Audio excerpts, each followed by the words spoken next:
सनातन धर्म एक अमृत है, जिसने चख लिया वो भोर हो जाता है।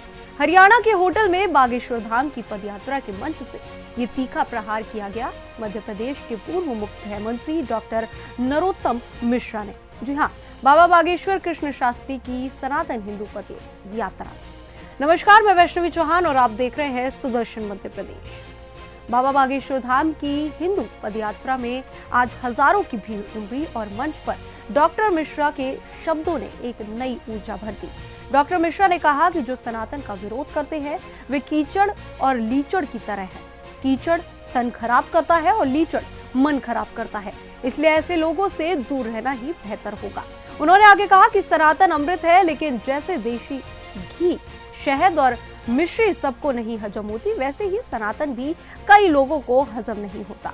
डॉक्टर मिश्रा ने मंच से यह भी कहा कि बाबा धीरेन्द्र कृष्ण शास्त्री समाज में एकता और आत्मबल का संदेश दे रहे हैं। उनका यह अभियान भारत की आत्मा को एक सूत्र में जोड़ने का प्रयास है। बता दें कि इस पदयात्रा का मकसद केवल धार्मिक जागरण नहीं, बल्कि जातिवाद मिटाकर हिंदू एकता की भावना को प्रबल बनाना है। बागेश्वर धाम के भक्तों की जय जयकार से पूरा माहौल गूंज उठा। जय श्री राम, हर हर महादेव और भारत माता की जय के नारे भी लगाए।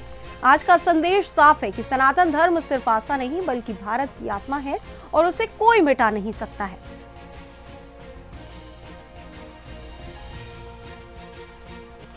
आइए आपको सुनाते हैं डॉक्टर नरोत्तम मिश्रा ने क्या कुछ कहा। जो सामने दिख रहा है ये लघु भारत है। मैं कई लोगों से मिला, बिहार के लोग हैं, उत्तर प्रदेश के लोग हैं, महाराष्ट्र के लोग हैं, मध्य प्रदेश के लोग हैं, दिल्ली के लोग हैं, हरियाणा के लोग हैं, राजस्थान। पूरा लघु भारत का दर्शन अगर किसी को आज करना है तो आओ और बागेश्वर महाराज जी के चरणों में लौट के इस लघु भारत के दर्शन कर जाओगे। तो इतना महाराज ये ऐसे नहीं होता है।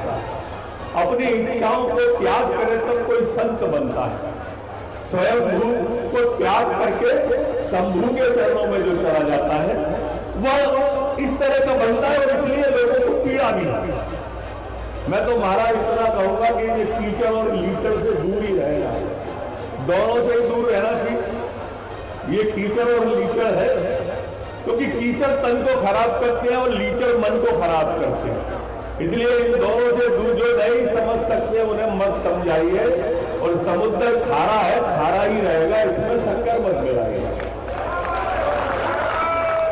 अरे वो समुद्र खंगालने में लगे हुए, वो समुद्र खंगालने में लगे हुए, हमारी कमियां निकालने में लगे हुए, जिनकी चड्डियां खुद की फटी हुई है, हमारी टोपियां उछालने में लगे हुए। ये बड़े सौभाग्य का बात है महाराज। मैंने एक बार आपको जब आप धंधुआ सरकार पर कथा कर रहे थे तब मैंने कहा था कि महाराज कुछ लोग ऐसे होते हैं उनको सनातन समझ में नहीं आता है। उनको क्या अमृत है और क्या विषय ये समझ में नहीं आता।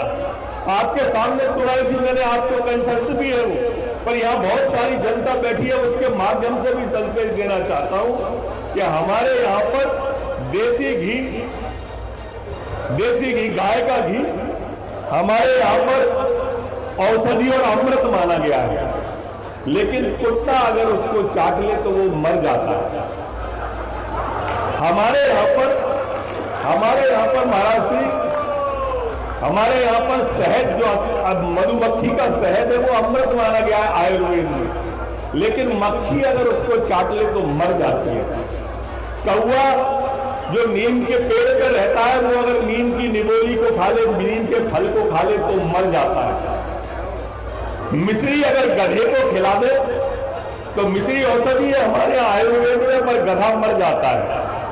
मैं नहीं कह रहा कि वो गधे हैं कि वो कौवा है, लेकिन मैं इतना जानता हूं कि अमृत भी कुछ लोगों को हजम नहीं होता है। डॉक्टर नरोत्तम मिश्रा ने साफ कर दिया है कि सनातन एक अमृत है, लेकिन सबको हजम नहीं होता। फिलहाल इस रिपोर्ट में इतना ही। हमारे साथ बने रहे और देखते रहे सुदर्शन न्यूज। जय हिंद।